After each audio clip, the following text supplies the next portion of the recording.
So what did Jesus come to do about our sin problem? Today on Life Talks, we're going to be the second part of our series on hamartiology. It's our Theology 101 series. I'm Ben. I'm the teaching pastor and lead pastor at Life Fellowship Church. I'm here with Josh, our producer. How you doing today, Josh? I'm good. I'm looking forward to this All right. So the other day when we were recording, it was we talked about the reality of sin. We talked about the origination of sin. And then we talked about inherited guilt, inherited corruption. We talked about. Can we go back? I know you said you had questions. No. They know that we're recording this on the same day. That's true. So if we say we're trying to act like we recorded this 2 days ago, I'm wearing the same thing. I know we're wearing you know what the I same mean. things. So I know. That might come across the wrong way. Yeah. Okay. Sorry. That's all right. So Josh, I know we said we left with you having some questions. Yep. And I always like to ask some questions. So based on what we've talked about so far, what are your thoughts? So there's a thing you said toward the end that got me thinking, because this is the kind of thing that we're talking about a lot in the pro-life philosophy type stuff, which I do. So you started talking about how, regardless of certain other things, murder is always wrong. Taking someone else's wife is always wrong. Lying is always wrong. And so murder is instantly I'm thinking, okay, prima facie wrong, as philosophers would say, on its face, it's almost always wrong, but then there's going to be self-defense things. Sure, yeah. So I know that. So on the it's always wrong to lie thing, I'm wanting to know, do you believe it's always wrong to lie? And the classic example, of course, is going to be if the Nazis knock on your door, you're hiding Jews. Do you say, is it moral absolutism versus objectivism? Yeah, so I mean, we're kind of getting into ethics here. What is sin? What isn't sin? There are so many more brilliant people than me that can debate this. I am of the belief that I will take the Rahab argument and say, if Nazis come to my door, I'm going to lie because a greater evil will be done. Yeah. And I think the greater evil of murder is justifies a lie to keep people from good people from evil consequences. So that's There's where different people would probably say that's actually not even sinning at that point, and it kind of depends on 100%. How you cast those things out. Yeah. So and then there's the hyper, sovereignty people that are it doesn't matter. God is sovereign. If God wants to have a lightning bolt come from heaven and strike someone, kill everyone, fine. But you never lie. You never. I mean, I know there's people out there that think like that and act like that, but I'm just Yeah. A lot of times it might be because they haven't thought about those two things at the same time. When I think of there's the young woman who came out of Westboro Baptist Church later said this really interesting thing that I'd never heard someone explain. But she ended up saying, as she learned more about the other views than the one that she grew up in that tiny little cult in Kansas, she said, I figured out that I had internal contradictory beliefs, and the reason I had been able to have them was because I'd never been thinking about them both at the same time. And it's how often is that happening? So there might be times where it's it might. So here's another. So total depravity. Yeah. You said something fascinating I'd never heard before. It's this idea that total maybe means something kind of more different than what the word would make us think. Yeah. And so I'm wondering, is the phrase total depravity then that helpful? Would it be more helpful to have an adjective like unavoidable or something like that? I mean, you can't spell tulip without total depravity. I know. They can come up with another acronym though, Ben. And if you don't know what tulip is, hold on for a couple more episodes. We'll get there. We'll get there. There's probably you know what? That's a good question. Is there a better term than total depravity? Because this confused me, apparently. I didn't realize what you had said. Yeah. I mean, maybe complete depravity? Is that better? So I'm thinking about the part where you were talking about how it's it's not that we're constantly, the worst of the worst. You know what it is? I think how we culturally use the word depraved really gives us a sense of this is like Hannibal Lecter stuff. You see what I'm saying? Yes. So I think as you and I both know, vocabulary changes over time. Yes, it does. And so depravity, I probably was just a common term for you're a sinner. Yeah. That you are a full sinner. There's there's nothing you can do to achieve righteousness. Yeah. Okay. I think that probably it's more of a reflection of where we are today with our usage of the word depraved, as opposed to. So maybe there is a sense of better terminology that doesn't convey the sense of you are just the worst human being on the face of this planet. Because I think culturally, when I hear totally depraved, if you're to share that with someone, let's just say someone who's outside of the Christian context, and you're to share with them Christian beliefs and say, we believe that humanity is totally depraved. Right. They would be like, what are you talking about? Right. Like I've my atheist friends that volunteered at the soup kitchen. You know what I mean? Like they would give you multiple examples of non-Christians doing righteous acts. Yeah. So that's helpful to me. I saw myself like also in something that you said when you described how some Christians kind of feel like there's this sin list that on like that they have their own list of sins, and that the cross is and the work of the cross is wiping that off. Do you think that the theology of penal substitutionary atonement is kind of part of why we often think that? And if so, is that a good thing? Or I mean, and I think it's also there's a biblical component to that, because if you think about you go to the end of Revelation where there's the great white throne of judgment, and there's this sense of the books are opened, and the books are every act of sin that has been committed. God records, and or your name's written in the Lamb's Book of Life. Yeah, and so there is a sense of that sin account is gone for those who are under the blood of Christ. Yeah, I do think there's a sense of the substitutionary atonement view. And again, we're going to get into atonement views in our soteriology series or subsection. We'll get there. Sweet. But I do think that there is a sense there that I guess I bring that up to say salvation is the issue of sin is a both and, just like salvation is a both and. Yeah. I think many times growing up for me, I always thought Jesus came to pay the penalty for all the bad things I did. Yeah.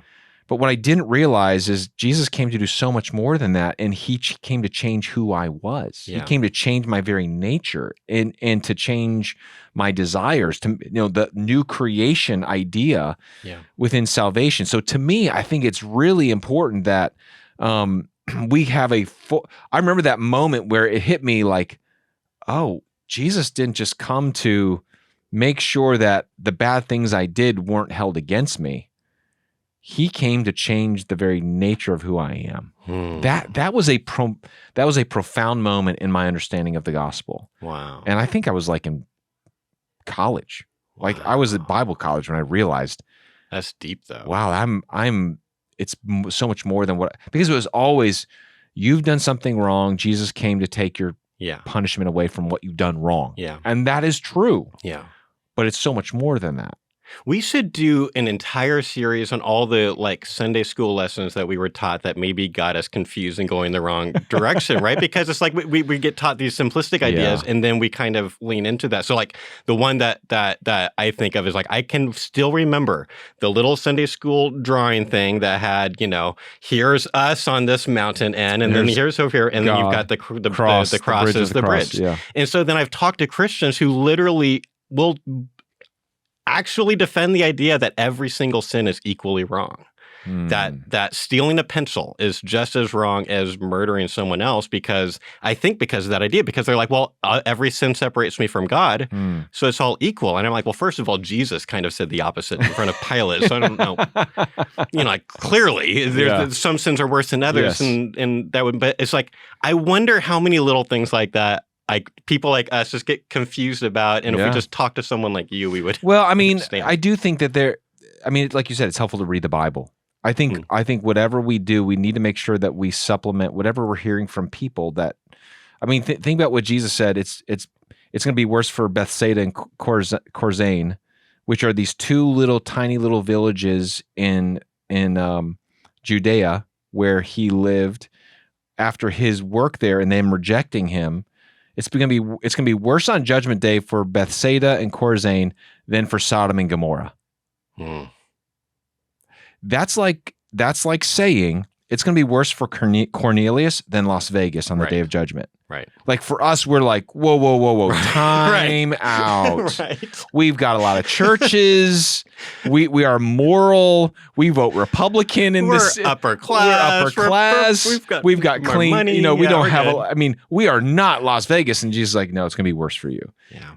Why? It's because I think what Jesus was saying is, I'm here.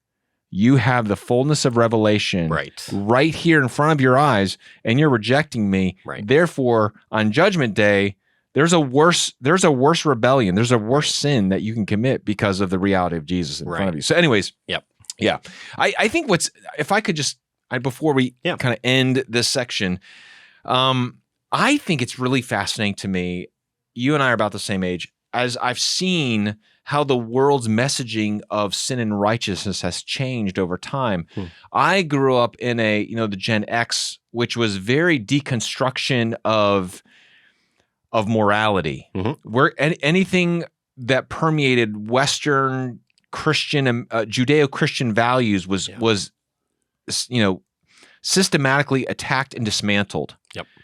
And so now what I'm seeing is, with this rise of social Marxism, is we're seeing the rise of a secular righteousness that is now, before I go back to the election of Clinton and Bush is one of Bush's major pushes of his election was family values. Do you remember that? Yeah. It was a big thing, 1992, family values. And I remember the left being like, what are you talking about, family values? It's just so ridiculous. Morality doesn't matter. Don't make politics about morality. But here we are, 2020 and 2024 next year, and what's it going to be on the left? What's the argument is going to be? There's a moral issue. Now, their moral issues are completely opposite of a Judeo-Christian worldview, but they have dismantled the Judeo-Christian framework of righteousness and sin, and have created in itself another framework of righteousness and sin based on their worldview. Yes. And so I think as Christians, we have to understand what has been transpiring here. What we call righteousness, some people will call sin. Yeah.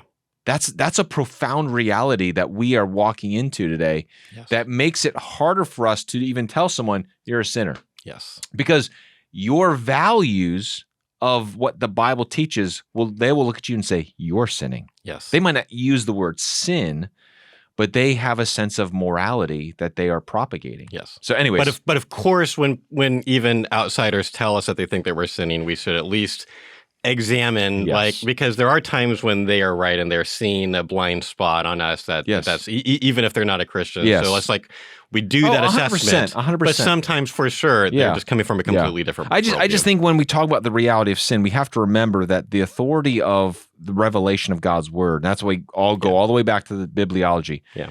If you do not have that, you will create your own framework of something. Yeah. So, okay.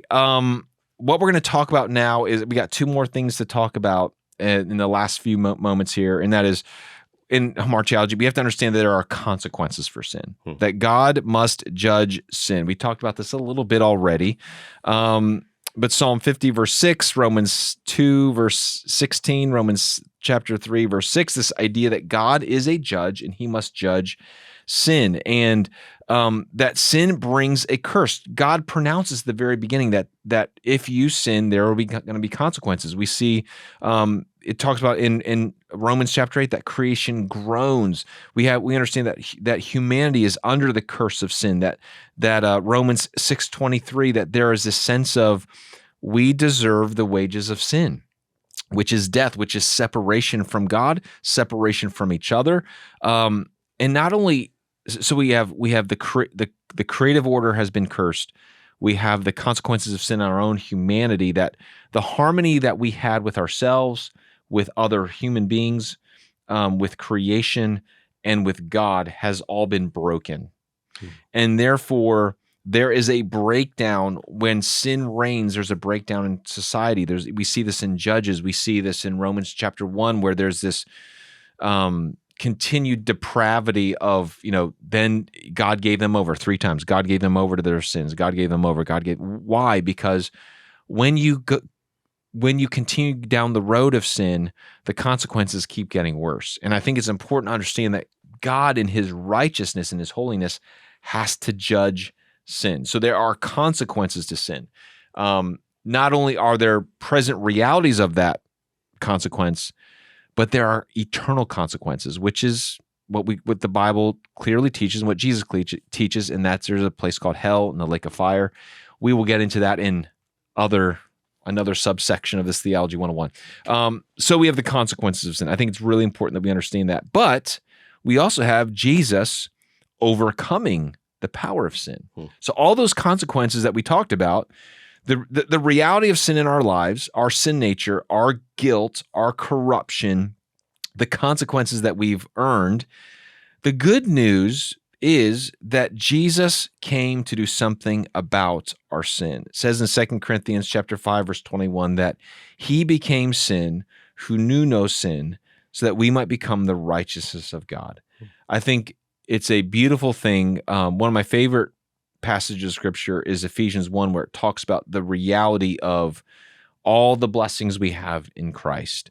He begins chapter 2 of Ephesians saying that we were dead in our trespasses of sins, but we were made alive together with him. So no matter how bad sin is, one of the great things about understanding, reading the Bible, the biblical story, the biblical narrative, the reality of Jesus is that he came to overcome sin and to take away our sin. And so those are the two main points I wanted to make today in our final episode about sin, but that's what I got. Any questions on that in the last few moments? I could make one observation, which is that, and you were kind of getting into this, but maybe to take it a step further. So around our time, we're growing up, and moral relativism is this huge thing, right? That's what you're talking about. We're talking about like morality being completely deconstructed. And there's this really interesting thing going on right now that I think most Christians haven't yet caught on to, because we've been talking about relativism so much for the last like 20 or 30 years, which is that young people aren't relativists so much anymore. That relativism has been dying a slow death for the last 10 years because it is such a foolish view.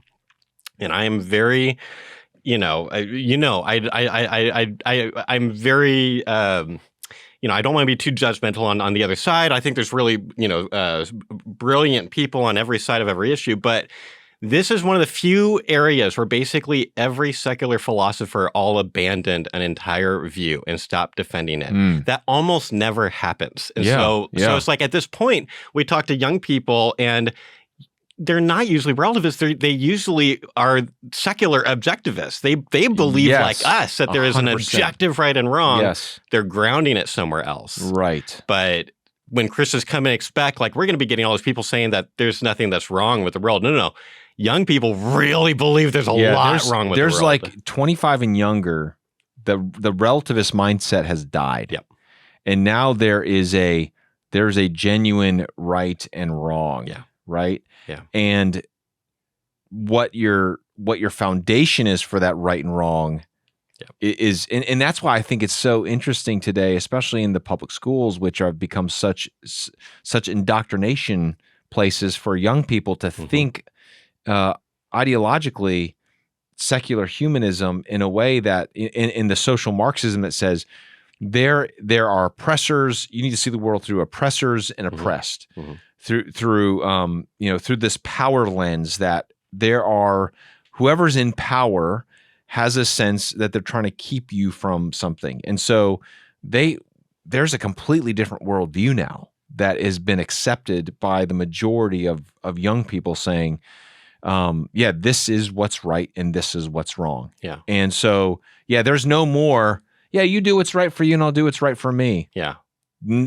Not anymore. I just don't hear it that often. I've had those conversations. They're terrible. There's like the worst kinds of conversations to have on a campus outreach, but I don't have them as much now. What common ground would you find with young people who are, have basically been taught, at least in university by this point, to kind of see everything through oppressor and oppressed? Like, what common ground do you have with them? And I think at the fundamental level, you have to talk about what their source of authority is, and why is that source of authority better than my source of authority?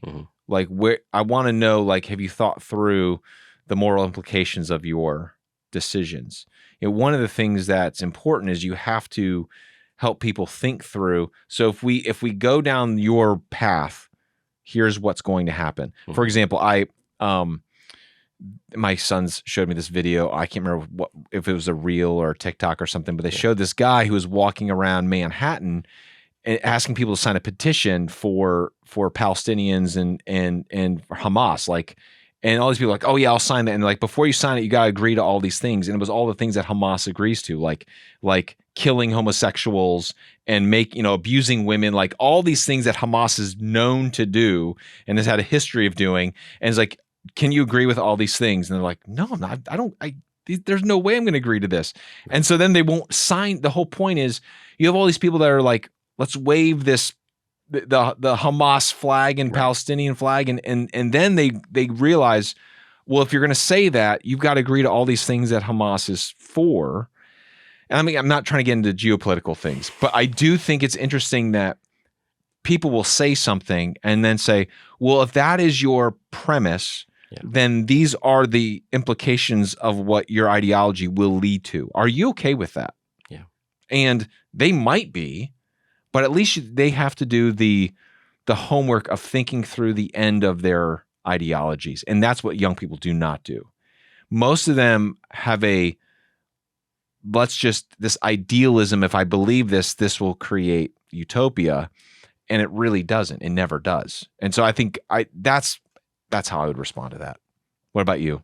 Well, I was asking about the common ground that you have with those. So I would agree with a lot of that. I think when I look at things like the Me Too movement and stuff like that, I see a lot of really true things that needed to come out. When I think of the Catholic Church and a lot of those, and not like it doesn't happen in Protestant churches either, but there's been a lot of, we know a lot now about certain kinds of cover-ups and things like that. And so it doesn't surprise me when people who are not starting from kind of a Christian worldview are just trying to figure out the world around them. And then they see a lot of really difficult things that maybe we don't always see as much in Cornelius, but in certain other places. Right.